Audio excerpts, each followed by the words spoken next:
Yes.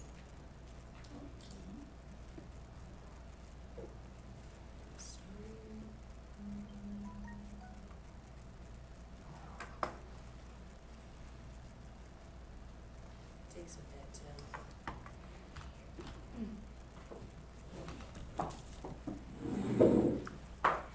Good morning, everyone. I'm Kathleen Taylor, and I'm with the Nevada Women's Business Center. I'd like to first of all thank each of you for being here this morning. Those of you that are tuning in during the live stream on our YouTube channel for the Nevada Women's Business Center, thanks. Hi, hello. And also I'd like to especially thank the people that are here today in person for this fantastic and I think really thought-provoking panel about best business practices specifically for business management. And it is my pleasure to, first of all, introduce our panelists. And then, secondly, I would be delighted if we can go around the table and have the people that are here today self-introduce themselves, who they are and what company they represent, and then we'll launch into the panel discussion. So it's my pleasure to introduce to you, and I'll share some background information with our panelists. First of all, I'd like to introduce to you Lelia Friedlander. And Lelia, she is the owner of Tough Skin Surface Protection in Southern Nevada and has been in operation since 2007. Lelia is also a certified member of the WBENC and works with customers like Hilton Worldwide, MGM, Caesars, and many other local hotel groups and associations, thus bringing Tough Skin solution to marble damage in the hospitality sector. So it's my pleasure to have Lelia Friedlander here on the panel. You're welcome.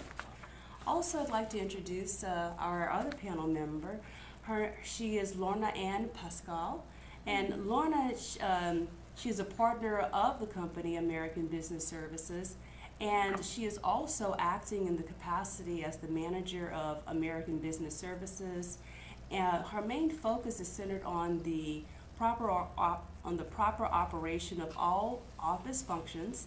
And since 1989, Lorna has amassed an impressive background in office management, in banking and accounting, and tax preparation and negotiation. And even in difficult situations, she manages to keep a cool head, and that's a much needed quality for a manager and a partner of a major business. And I'd like to definitely explore that a little bit more as it relates to best business practices when it comes to business management. So Lorna, good morning. Good morning. And it's also my pleasure to have the audience self-introduce themselves as well. So we will start here with this gentleman. Good morning, my name is Floyd Popple. My company is a licensed contractor LLC. I flip houses here in Las Vegas, and people call me on Saturdays normally because they've seen me on TV on the Flipping Vegas show for the past couple of years, and I'll be on for 5 more years. This one is a 7-year loop. But more importantly, I do this with investors, and they make 30% annually on their investment with me. Okay, thank you for sharing and welcome. Yes. Hi, good morning. My name is Lou, and I'm in the furniture business, like wholesale furniture. So I'm happy to be here. Oh, very good. Thank you for coming. Yes. Good morning, my name is Maria Valenzuela, and I'm a distributor for a group, it works global, or I don't know if you guys heard of it, Crazy Wrapping. That's right. Thank you, welcome. Hi, good morning. My name is Jazare Ozoa Ta'an, and I am with Aloha Mailing Services and American Business Services as well.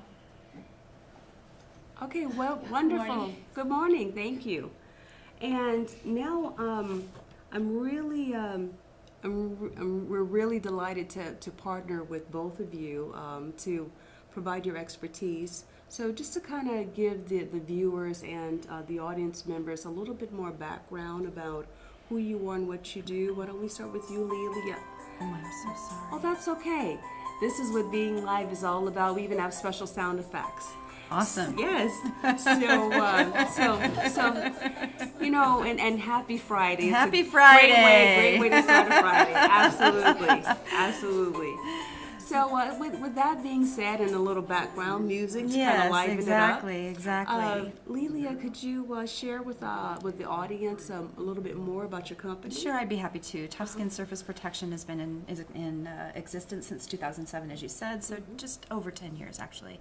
And Tough Skin protects marble, onyx, and limestone tops in the hospitality industry from etching and staining, which is an age-old problem. Calcium-based stones technically water stain, etch mark, and food stain naturally.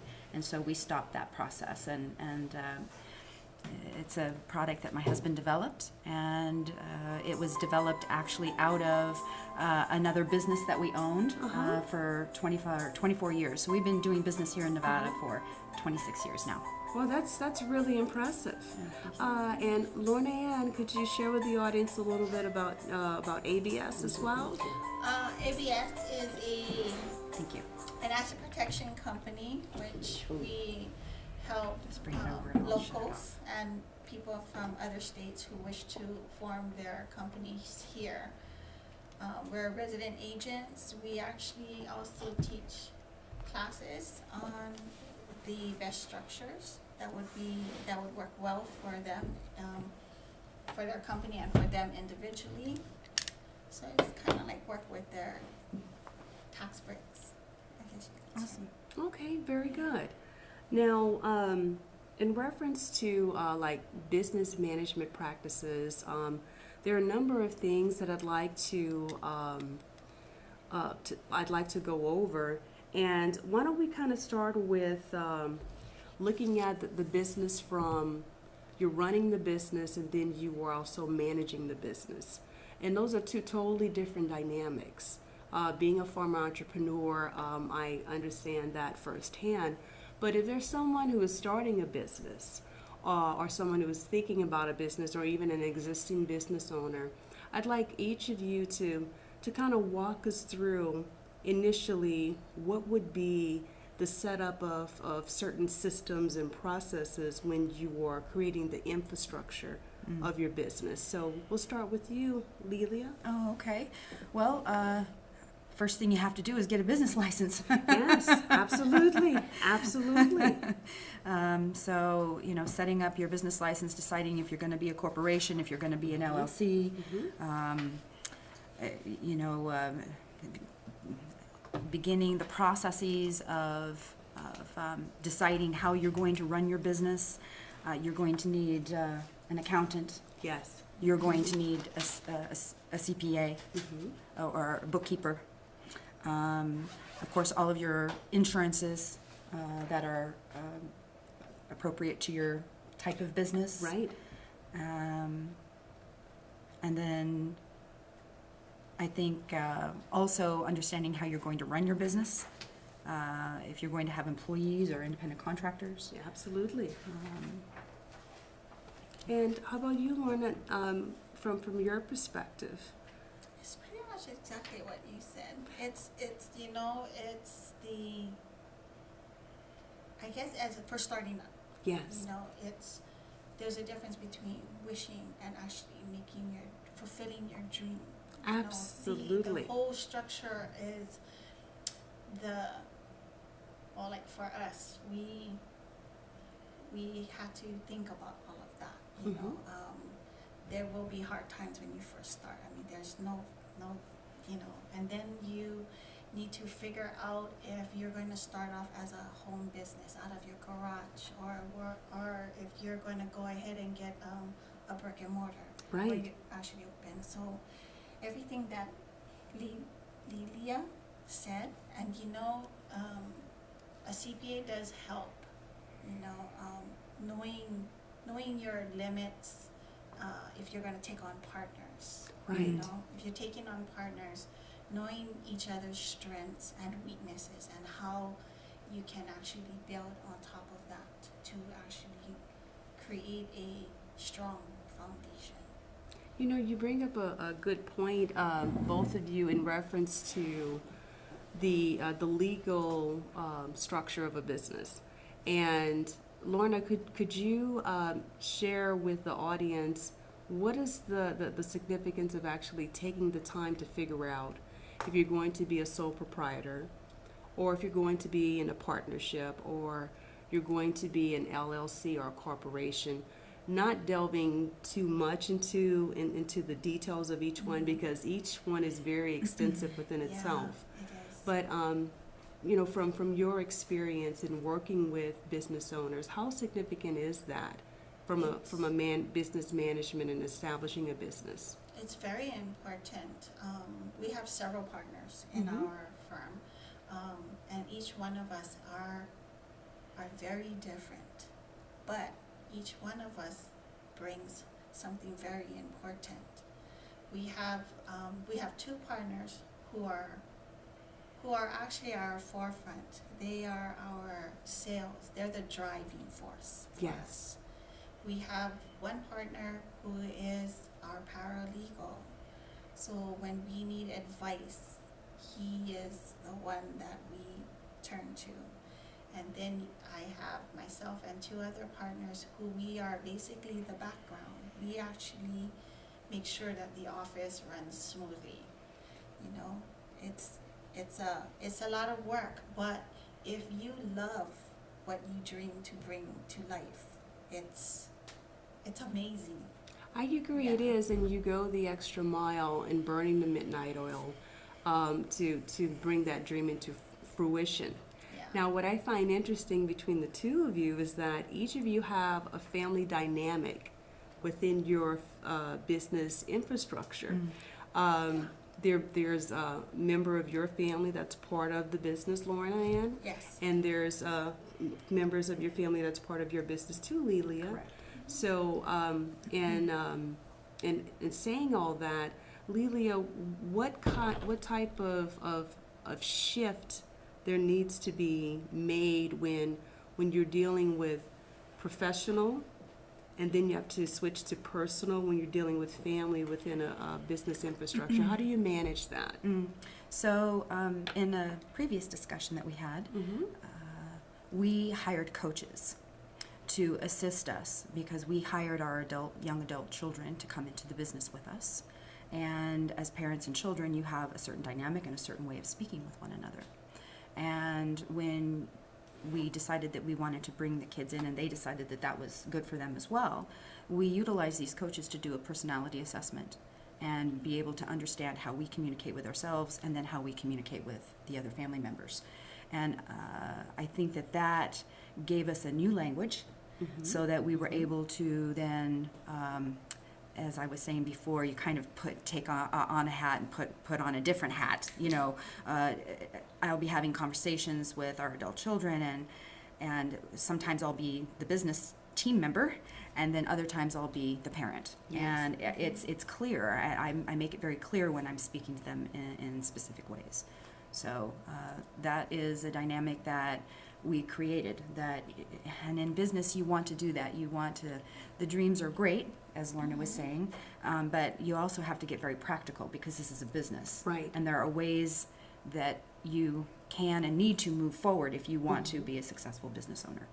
And so communication is, I think, one of the key points in making sure that we are doing our job.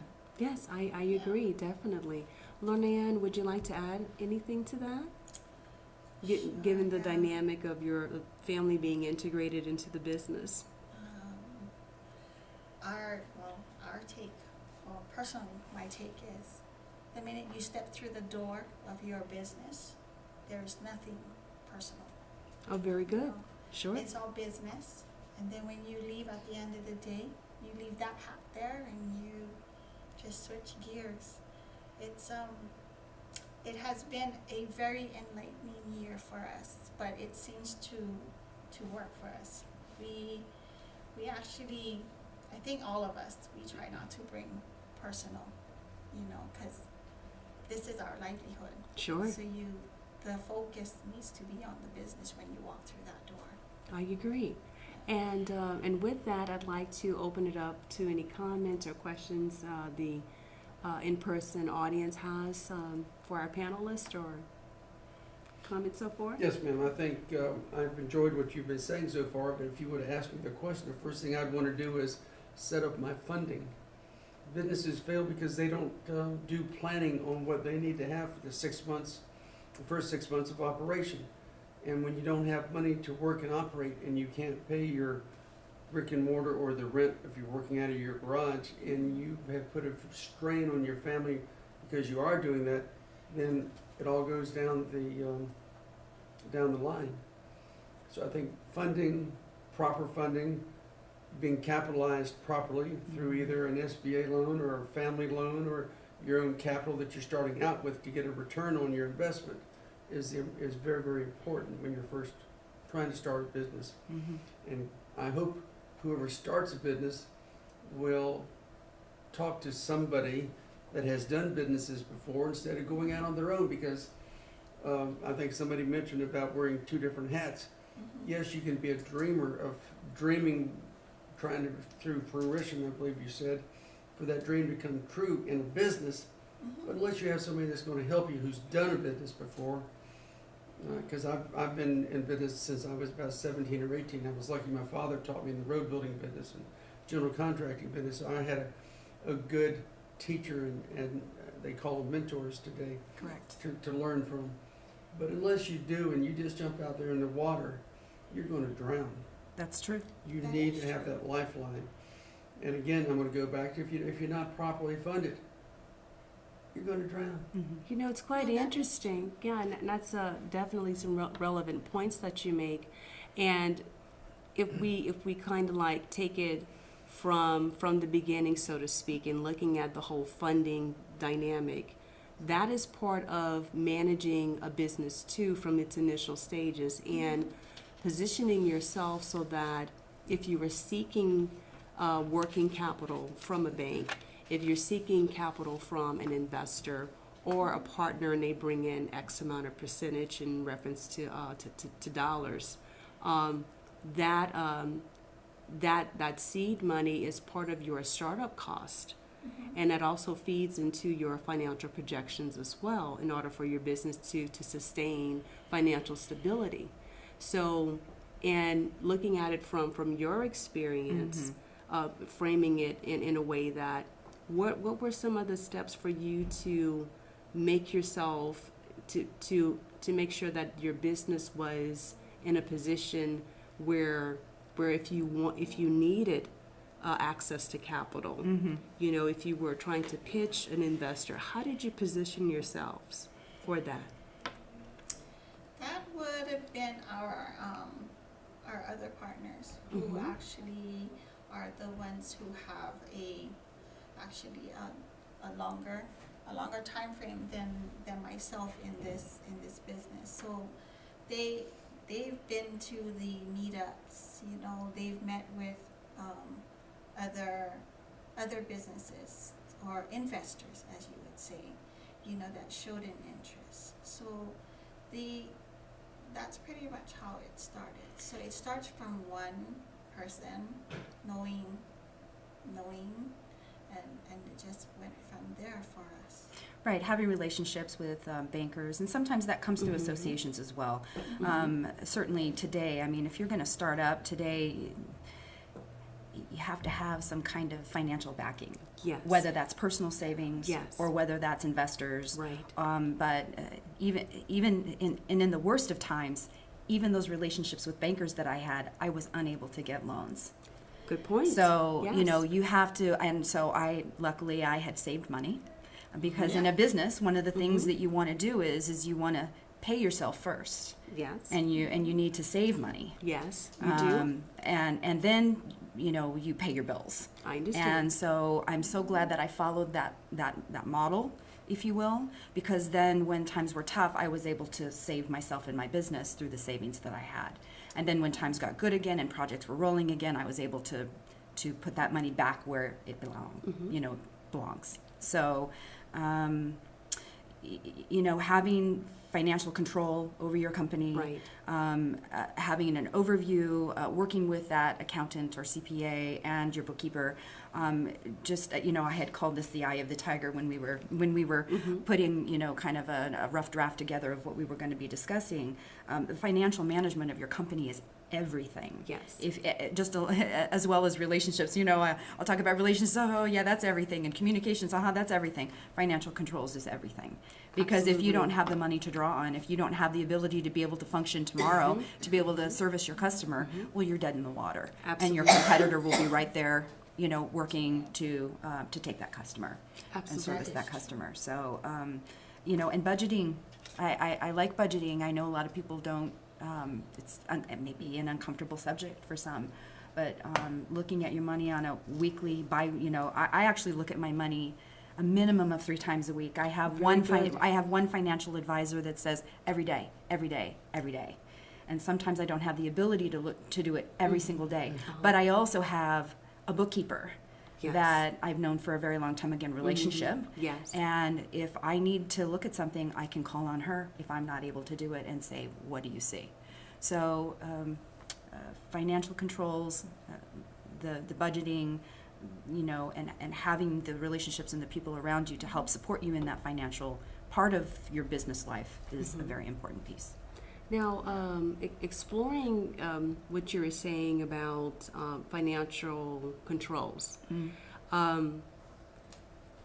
there's a possibility where if a person is, very eager to kind of like jump into things, and there's this investor or partner, and this, goes back to what you were saying earlier about partnership dynamics, where this particular partner or investor, they're on this page, and you're on another page within the same book, but they have the capital that you need to open your doors. So what is your advice for someone that may be in that dynamic or before they experience that, not to jump in because you have the dollar signs or the working capital flashed in front of you. You really want to be due diligent in your efforts to figure out, do I really want to have this person a part of my vision of this company and have this type of control because they're putting in the capital? I've had partnerships in the past. I at one time had a corporation. Okay. And at some point, we parted ways. I dissolved the corporation and created an LLC.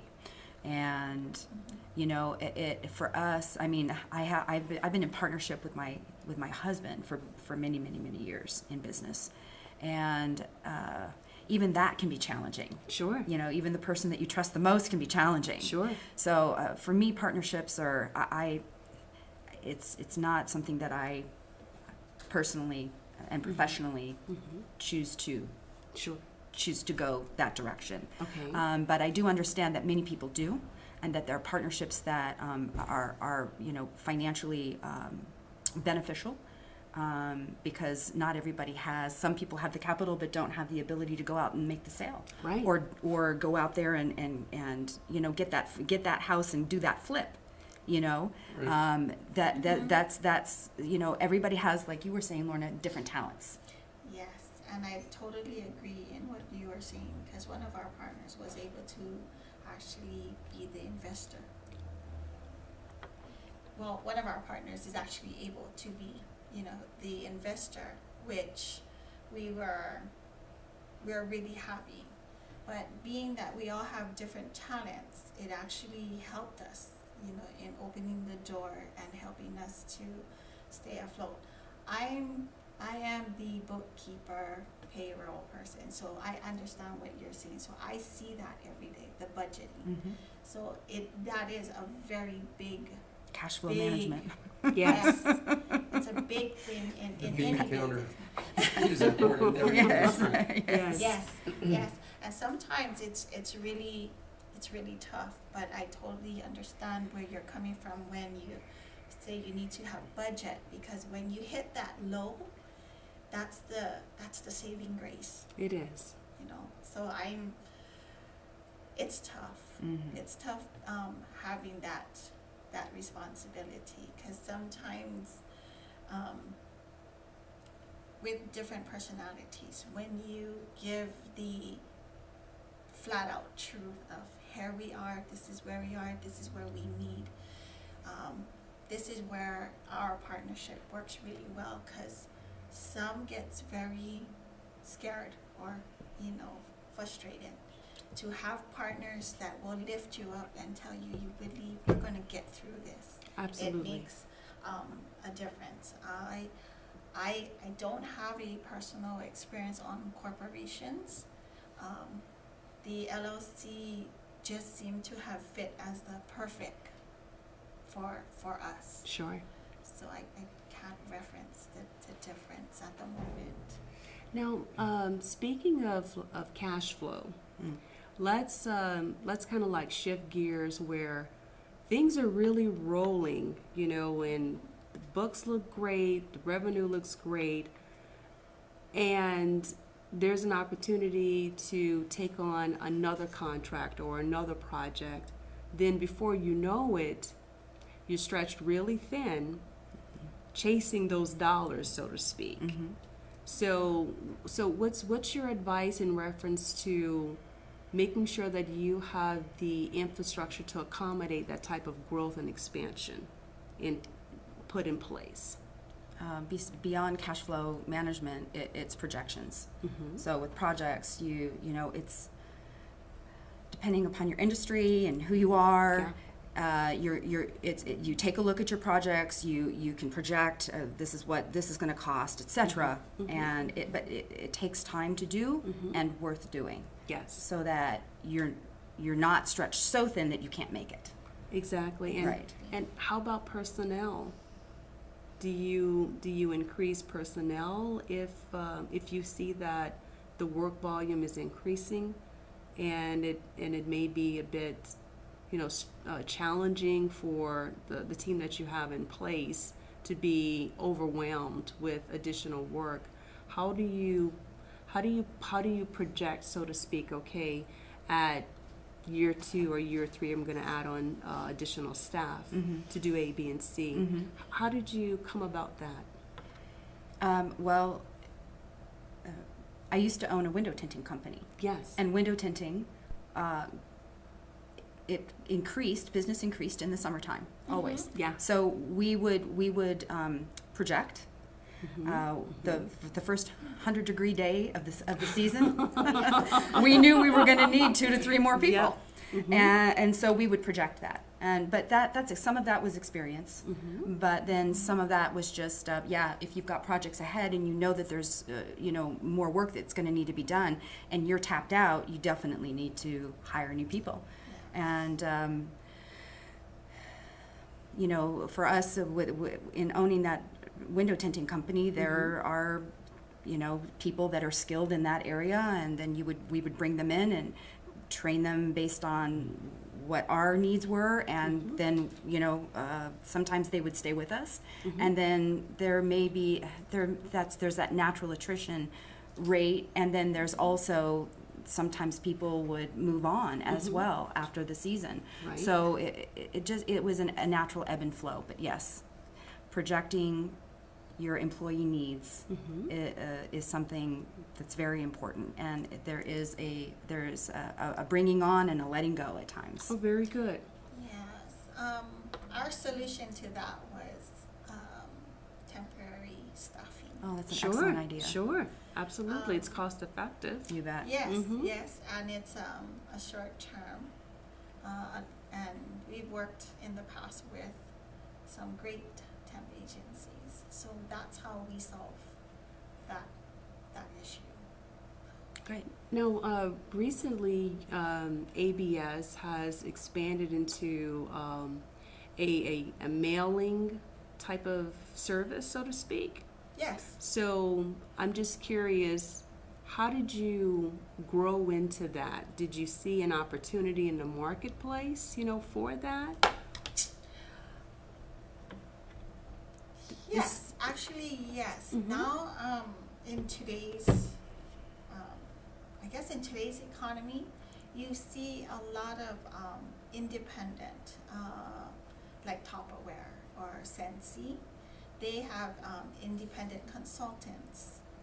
A lot of them, you know, they work out of their home. Now, when you have a class or you're showing, you know, your products, a lot of times you may not feel comfortable with having people come to your home. Sure. So this is where our other service has come in. We offer a business address that comes with mailing, and we offer actually a beautiful conference room where it seats 12 comfortably that they are allowed to use, since they will be paying for part of that service. So yes, we've had several that asked. And this is a part of added value or value added, you know, Yes. to your services and new client base, you know, for that service too. Now, Lelia, with your company, some of your clients or have been MGM, Hilton Properties, and I always find it quite interesting when an entrepreneur has ideas of, okay, I want to, you know, go to casinos, I want to work with the Bellagio or the Venetian, and, you know, all of these grandiose ideas, which is fine, but there's a process involved with that within itself. Yeah.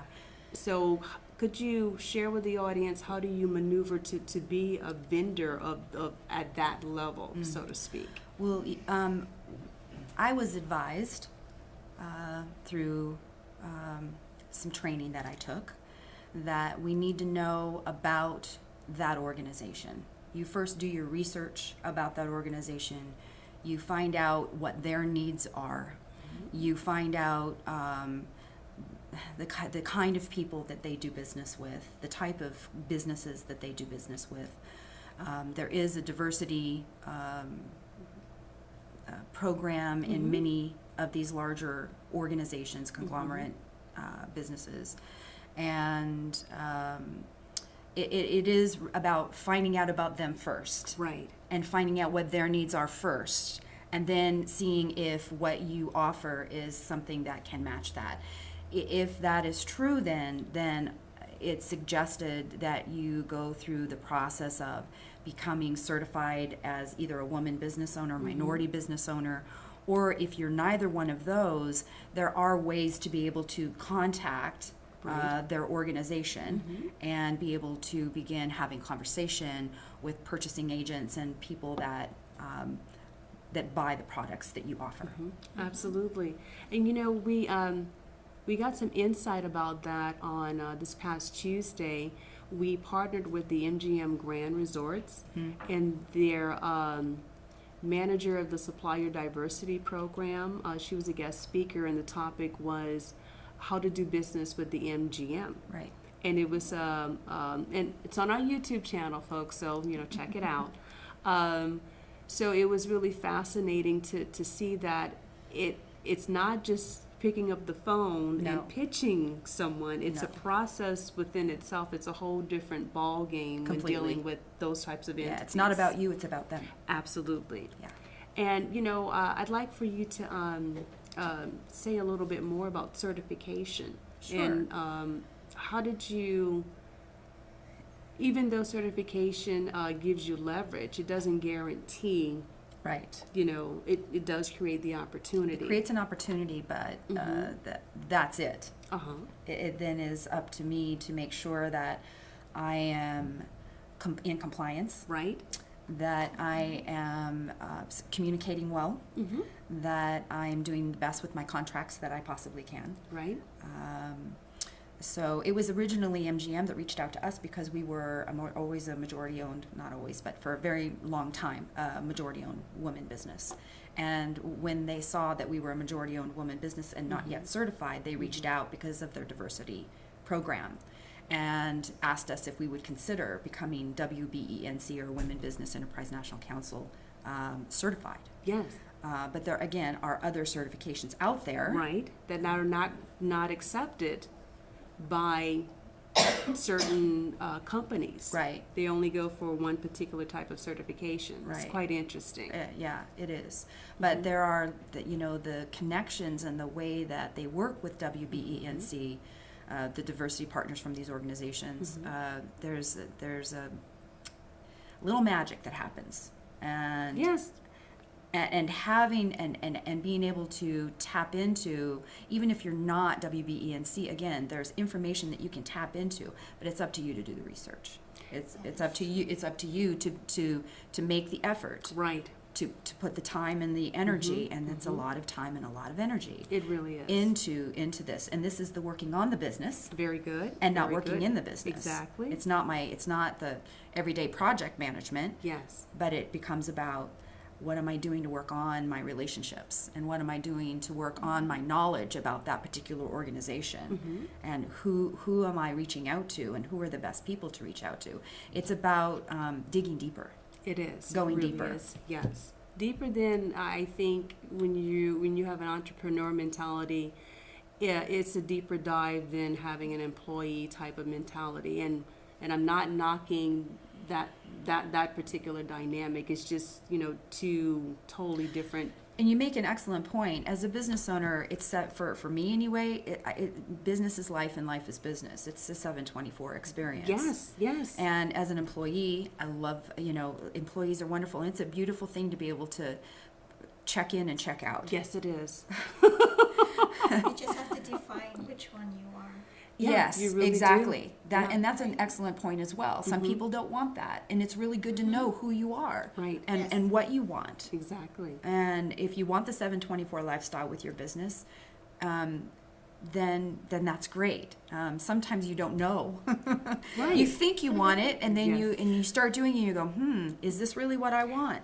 Good Or point. the 9 to 5, do I really want to check out, or do I really want to keep working? And do I really want to spend some extra time learning more? Yes. It really is an interesting dynamic in digging deeper as to It's- getting clarity. Yeah, it's a self-exploration Absolutely. and personal growth. And speaking of which, in your bio, Lorna Ann, said that you keep a cool head, or, in whenever things are very challenging, so to speak. So, could you kind of relate that to working in the business on the day-to-day operations, and from a business management perspective? There are times when, as an entrepreneur or a business owner, you could make decisions based upon the emotions that are going on, based upon the fantasy of that situation, or your perspective that may not be on the same page as anyone else's perspective. Or you can make decisions based upon the facts within that situation. Or it may be a combination of all three, who knows? So given your experience in management, what advice would you give to someone who is stepping into the role of being an entrepreneur and keeping that level head during intense moments? Oh, we have a lot of intense moments. I guess you're going to need that one person who will take in all of your partners, because everyone has their own opinion or how they believe it should be or not be. And you do need that one to have that cool head, because in the end, it's that person who's going to be the one to combine everyone's thoughts and then present it to where it would be agreeable for everyone. And numbers are facts too. Yes, numbers are facts, but I believe experience is another very big factor. Between three of my partners, there's about between 20 to 35 years of experience in an asset protection. So I value their thoughts. There are times that they all don't agree. So, by putting it all together so that I can present it to where it'll agree with everyone, but at the same time put in the disagree.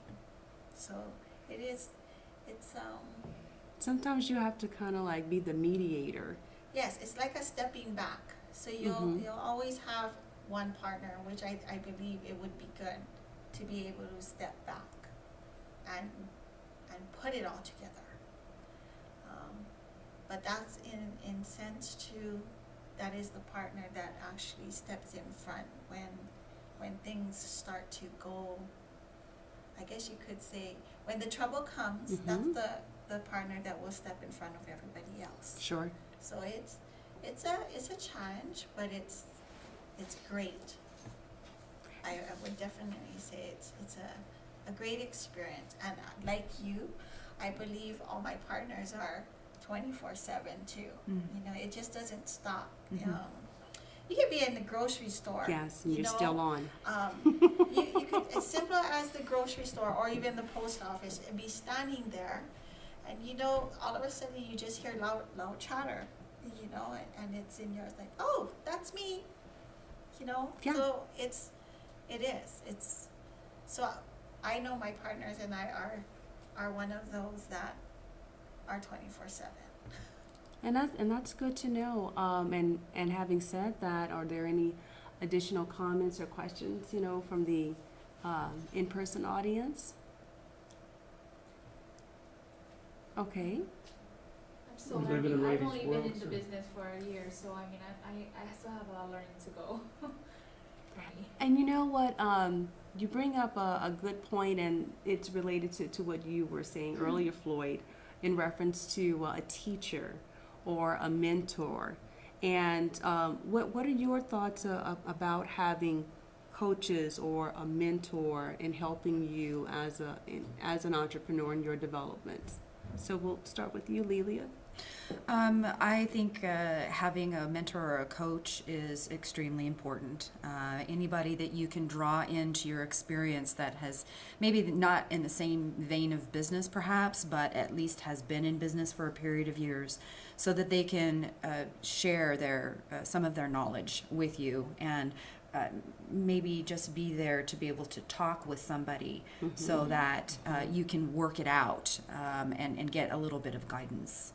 Because owning a business isn't for the weak. I agree. You know, it's a challenge on a regular basis. Yes. And it both personally and professionally. And having that coach or having that person, or you know, the affiliations, having affiliations in associations. Either I'm also part of NABO, the National Association of Women Business Owners, very powerful group, really incredible group of women. There are other groups out there that perhaps are industry or trade related that would be very appropriate to become a part of, so that you can begin to know what you don't know, because there is so much that we don't know, and the more I learn, the more I realize I don't know. So And that's a good place to be. it's a perfect place to be. Because then you're open for learning and open to receive information. And then, you know, when you receive the information, some of it's about, well, am I willing to do this? Exactly, and then You you know, can make an informed decision. Right, exactly. Yes. Am I willing to do this to become successful Right. and continue my business? Correct. Because I've made a few mistakes in the past, Correct. and I'm now correcting them because I have somebody that's going to help me. Right. Now, there is an organization, and you'll have to tell me what it is, but it's like the Retired Professional People. Score. SCORE, okay. They're great. They Amazing. are. I mean, you can call them, and these people are just chomping to come help you Yes. and to give you their experience of the past that has been a success. And the people who don't take advantage of that, they have lost something. Right. Because we have a tremendous amount of people, especially in Las Vegas, where everybody has come to retired from back east in California because of all the advantages we do have here. Right. Take advantage of those people. Right. And when I started my rain soft water conditioning company back in Wilmington, North Carolina, I knew I needed a good bookkeeper. So I called them, and I was so lucky to get a lady from Washington, D.C. Her name was Helen, and she was such a jewel. I never had to say a word to her. I said, Helen, keep my taxes paid and keep money in the bank. She said, if you'll go out and earn it, I'll do it. So we had a good relationship where Helen would take care of that part. And the problem is we have people, I guess what do you call them, A personalities? Yes. They're great in sales, they go out and do everything. But the back end where the money has to be and the accounting problems arise because they don't know anything about it. They forgot to do the due diligence in the very beginning and have the balance between the sales and the back end of the business to take care of the money. And then they go out and they have to find a partner or an investor when tax time comes because they didn't think about planning ahead. Mm-hmm. And I just read in the paper here the other day in the state of Nevada, we have a surplus of money. We got lucky. Now we see where our legislators want to go spend that money instead of putting it in the bank for the rainy day, like the Yeah. state of Texas does. The state of Texas got tons of money in the bank. They don't spend it all. We're spending ours, which we need to. Yes, Rethink. rein in. So if you have a friend in government, tell them, let's save our money. And I wanted to mention that, but, you know, growing up, my father said, you know, son, we live in a woman's world. And now we're here with the Women's Association, which I like. And I'm honored to be here today since I'm the only man in here with all these nice ladies. Well, thank Especially you. my wife. Thank you. Oh, wonderful, wonderful. Now, and just for the record, the Nevada Women's Business Center, we do have male clients as well, and they do very well with us in their development as entrepreneurs too. So, we're we're definitely open to one and all, and with that, now you touched upon that you're still learning, you know, the whole dynamic of being in business, and I'd like to ask. There are people that may still have the mentality that you should have experience in business and in that you are a business major or you have an MBA or something of that degree, so to speak, but in the real life of things in business, that's not necessarily so. Correct. Right? Correct. So what is it that you would need that would, quote, qualify yourself People to around be you. a business owner? Excuse me for jumping in. Oh, no, go ahead. But people around you who know what you don't know. So having that team of people around you, if there's something that you do really well and you want to keep doing that, but you need other people around you that can specialize in something that you need. Yes, yes. Yes, Floyd. Excuse me, Exactly what you the said. magic word team. Team. Yes, There is no I in team. I agree. And if you think that you're an island unto yourself, you will sink in that pool. That's absolutely But true. and That's I've true. always said people don't work for me. People work with me I as agree. a team. And if you will always kind of lend yourself to not being above or below, but being on the same level with your team, Right. you will always be successful. Right. I That is agree. true.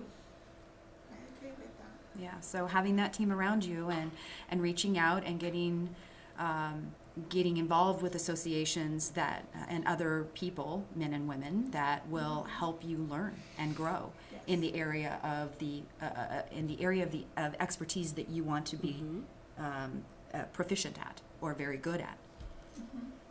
Now speaking of the dynamic of a team, let's say that they're like, and this, goes back to what you were saying, Lorna Ann, that there are times when you have to make the tough decision as a business owner to replace a member of your team. Yep.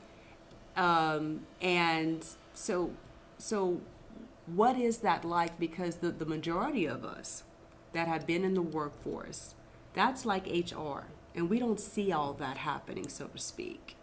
So as an entrepreneur, there are times when you have to wear the HR hat. You have to make those tough decisions in reference to your shifting in personnel. So how do you separate that from the emotional side of that? And it can be pretty intense, from this is what's best for the business. This is how I'm looking And at that's that. the harsh reality Mm-hmm. And that's, it's kind of a line that you have to draw in the sand. Mm-hmm. Your team members you want to have relationships with and build relationships with them so that you have a good working condition or good working situation. And what's true is it's always about business when you're doing business. Right. And if there's a performance issue or something else that comes up that would require you to need to let that person go, then it's putting that business hat on and saying, you know what, these are the facts, these are the reasons why we can't have you part of the team at this time. And it's uncomfortable and not the best part of your day. I agree. And it's still a necessary part of doing business. Absolutely. Lorna Ann, what's been your experience with that? I am thankful that I have not experienced that yet. Okay, that's good. But it's coming. It will, but like everyone here, it's business, and it's your life, it's your lifeline. So we will need to make that decision when that day comes, Now, you bring up a good point, or something that I'd like to explore. You specifically said it's your lifeline. And as an entrepreneur, you look at the business very differently as your lifeline or one of the, streams, so to speak, of your life. And an employee may not necessarily look at the business as his or her lifeline because they're checking in and they're checking out. So from a leadership perspective, how do you get buy-in from your employees to buy into your mission, to buy into your vision so that they feel as if they have a stake in it as well, or that they are really part of a team that is really, making a contribution in the business industry? How do you get that buy-in from them so that they don't feel as if they're just collecting a check? Even though they're an employee, their thoughts count. Yes. You take into consideration. I mean, that is the team. They become part of that team. And of course, the saying always is, right? A happy employee is one who becomes loyal most times. They're treating them as an equal is very important, I believe. I agree. In past experience before becoming an owner, I was very blessed to have bosses who actually cared for us as an individual outside of the employment. And when they asked you for an opinion or your thought on a project, they really take into consideration of what you have to say. So I personally felt important. So it gave me that drive to do my best for them, Now as an entrepreneur who owns a business, and when we do start to hire on more people, or even as temps that we have, I want them to know that there'll be more than just, you're just a body here, because that's not what it is. They bring an experience that we may need, a fresh eyes that we haven't seen, to any project that any one of us can go into. So it's I guess that's basically how I would look at it. And those are really good words of advice. How about you, Lelia? How would you? Again, it's about having regular business meetings for us, and getting feedback from everybody, talking about projects, what the good, the bad, the ugly, what's good, what went right and what didn't, and how can we improve, and also bringing those coaches in. I like utilizing other people's information. Sure. Because it drives and motivates us to do better. And so it's utilizing coaches. We would bring them in and have a morning session Very good. where we'd bring food in and coffee in and have an interactive experience that was about the business but not about business. Very good. So that, and sometimes it was about that personal growth or touching on a particular subject. And helping us to become aware of something other than just us. Well said, and very insightful, especially from a leadership and professional growth dynamic. And I'd like to get your thoughts on your exit strategy. So, for example, there are times when, as an entrepreneur, you were so involved in the day-to-day or working on the business, in the business, and kind of in that moment, so to speak, that you may not necessarily plan to figure out how you're going to step away from this. Like, in 5 to 10 years, am I going to sell the business? Am I going to let a family member take it over, establish a legacy? Am I going to, retire, and live this lifestyle because I put certain things in place before I implemented my exit strategy? So, what are your thoughts about that? Well, it is knowing that there is an exit strategy, Right. and doing some planning, and that would include financial planning. Yes. For yourself as an individual. You would want to know that you can exit your business.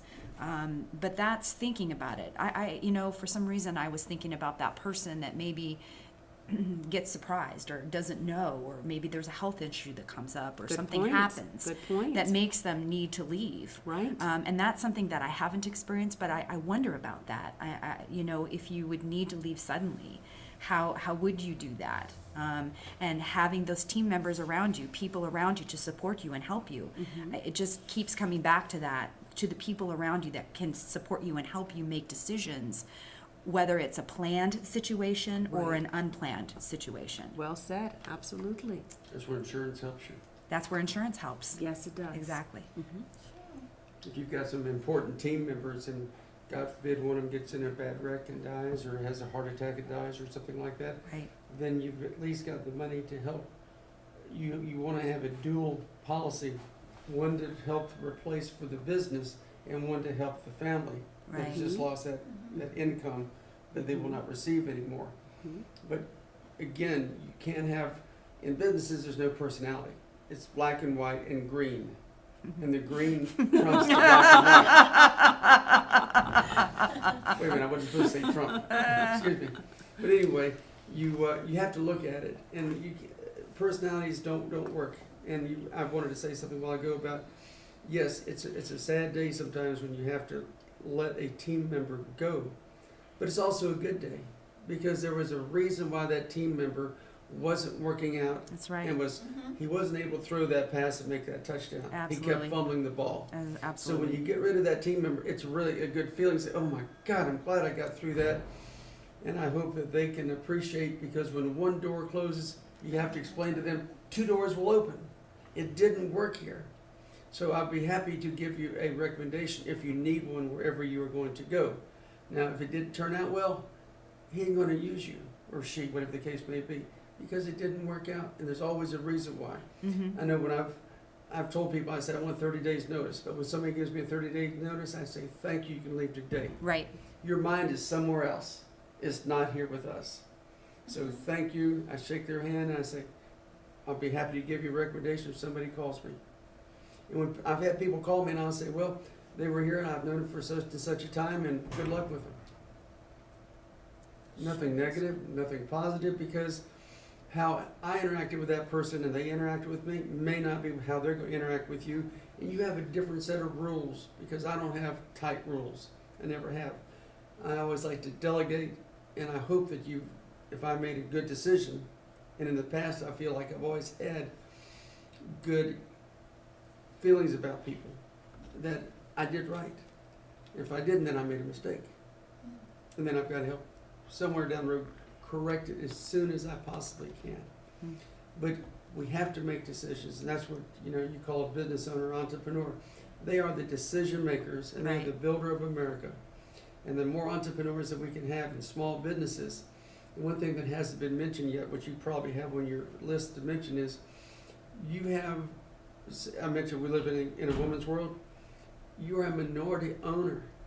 You have an opportunity to get more things coming your way because of being a minority. There's grants out there, and which, grant, I think you don't pay that back, correct? Correct. Okay, so those are things through the state and the federal government that women can get. And then with the SBA, you get more favorable loan initiatives that come back to you. I don't know what the rates are now, I haven't been involved in it in years. But, and then by chance, if you should be a African American, you get a double minority as a There- woman. There are opportunities, I agree. And I would hope that, so that it's not like that. If you are a Hispanic, is that a double minority or not? If you're a Hispanic woman. If you are, yeah, that's part of the whole See, dynamic and so as there well. there are more opportunities for women in business. I know when I owned cemeteries and funeral homes, I was the only one in Florida that paid the same commission to a woman that men were getting. Stupidity. Good for you. And you see, I enjoy working with women in sales more than men, because men say, oh, doggone, I'm the best there is out there, and I'm going to go do it my way. Well, yeah, they do. And you have a kit and you make a presentation, and then and when these guys are doing well, and I'm giving them leads to go make the presentation to make sales, and they're making $2,000 or $3,000 a week. When they're not closing sales, the first thing I do is I say, bring me your kit. Why? I said, because I said so. I'll get a kit, and it's not set up in the rotation that I had to set up. I said, I'm going to give you one more chance. When you don't do what I tell you, somebody else wants this kit. So, fair warning. Women will do what you ask. That's why you have women throughout the current ages are managers of banks, managers of apartment complexes, managers of businesses and business owners, because they take direction very well. They listen, then they will tell you what to do, and that's it. Women will not get the argument back that men get, because men are that macho kind of guy. Women are better at it in most cases than men. So, thank you. And with that, and in closing, does anyone else have any comments or anything? Okay. And with that, are there any pearls of wisdom that each of you would like to share with the audience? In reference to this great discussion, I always learn something new whenever I talk to you two. Well, here we are, we're talking about the business basics. I think measuring your success. Yes.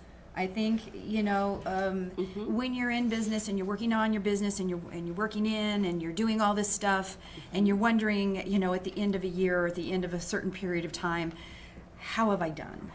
I agree. Because you're so involved. Into it, yes. And sometimes you run on fumes, Yes, and you want do. to know, at this point, how have I done? Where am I at? And so I think measuring our success, and there are ways to do that.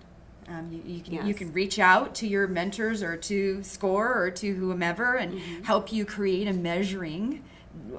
way to measure your business and your personal and professional success. Definitely. So I think measuring where we're at is a good thing, and then when you get the good news, it's not you rest on your laurels, but you continue to move forward. Right. If it's bad news, then you make adjustments. Very good. And you do better. Yes. You work to do better, Exactly. because it's a journey.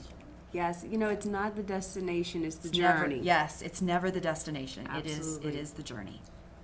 Thank you very Thank much, you. Lelia. You're welcome. Lornan? I would say that's the same thing, is measuring where you're at. Also being flexible. Yes. Being flexible when a new revenue arises.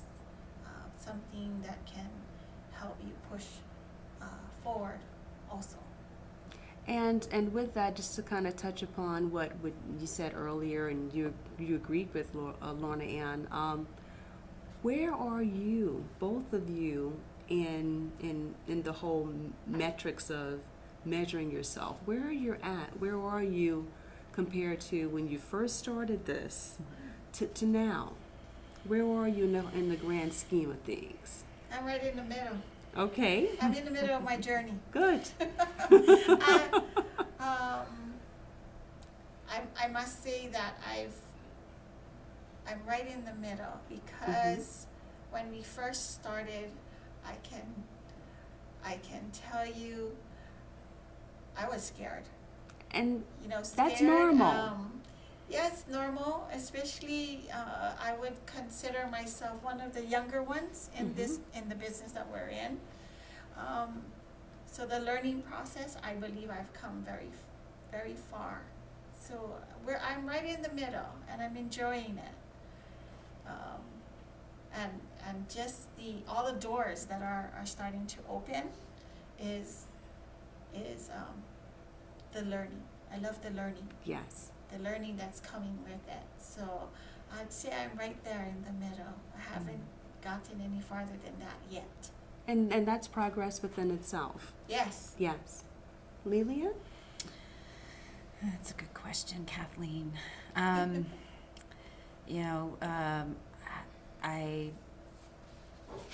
don't know. I think And it's that's a good really. answer, too. I think that every day is a new day, and that every day that I wake up, it's a whole new experience, and I have no past and I have no future. Ooh, that's very interesting. That today is my day, Mm. and so I'm just going to say that I'm here now, Being in the moment. being in the moment and showing up. Yes. And doing the best that I can. Yes. And challenging myself on a daily basis. And I make mistakes, and sometimes I do great, and sometimes I embarrass myself, and sometimes I'm a shining star. Yes. So and that seems to be a little bit of that in every day. That's fantastic. And so I'm here now. And my journey is what it's been, my story is what it is, and my future's not yet here, so I'm... Wow, you know In what? the moment. If we could have, bottle and sell what you two have just said, I think we would be on to something. What very profound, and very insightful to share. I think to me, that's a very personal question, quite frankly. It is. So thank you so much for being open and sharing that. That's as real as it gets for me, Kathleen. Thank you. Excellent. Thank you. And this is why I really enjoy having real people featured as panelists or for a webinar or, I guess on our radio show. So thank you so much, ladies, for being here today. And thank you so much. And please, additional comments or questions. Yes. I used to be invited every year to my daughter's school.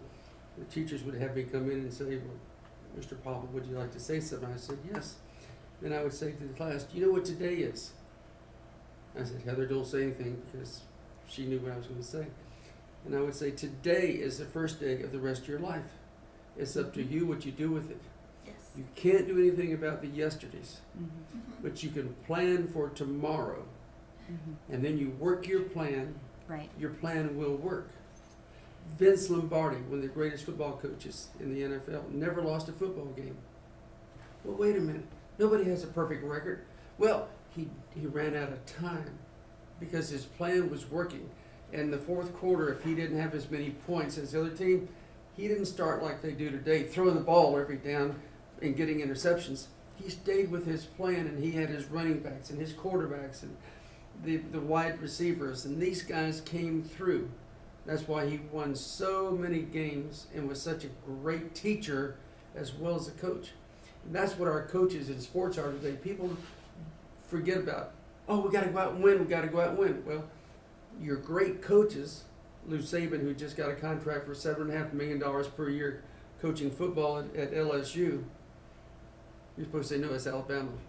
Remember, know. he was at LSU I- before. Yeah, I was trying to be PC and let you have your moment. Being from Louisiana, which I like. But anyway, when you're making that kind of money, you're doing some things that are right. He's winning national championships. But more importantly, he's a teacher turning out good men. That's what this world is needing.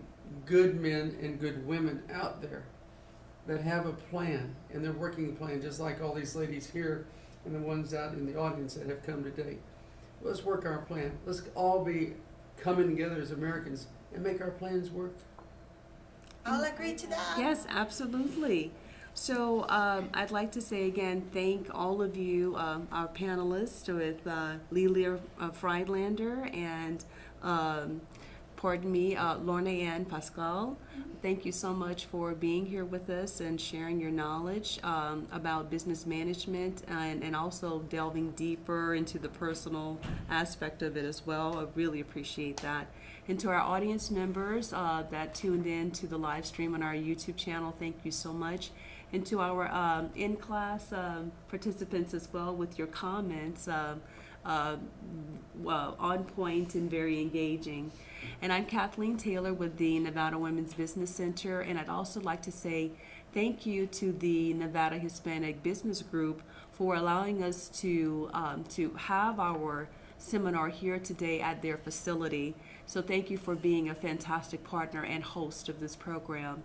So thank you, and if you have any questions or comments about our services as an agency, please check us out online at www.nevadawbc.com. And also, if you have any questions about the American Business Services or about Tough Skin Surface Protection, Lauren, Ann, and Lilia, could you please share your contact information with the audience? Sure. My website is www.tuffskinprotection.com. Okay. Our contact information, you can reach us by email, is info@ambiz, services.com. Okay, very good. And thank you. Have a happy Friday. Happy Friday. Happy Friday. All right, very good, ladies. Excellent. Yay, thank you, Kathleen. You're welcome. Everyone, if you'd be so kind, there's an evaluation form in front of you. If you could please fill that out, I'd appreciate that. You are just a delight. Thank you Enjoyed so it. much. That's my card. Yes, sir. And also Thank you. sell furniture wholesale for networking purposes. Excellent. Still, Thank you. we'll pass that down. Sure. please.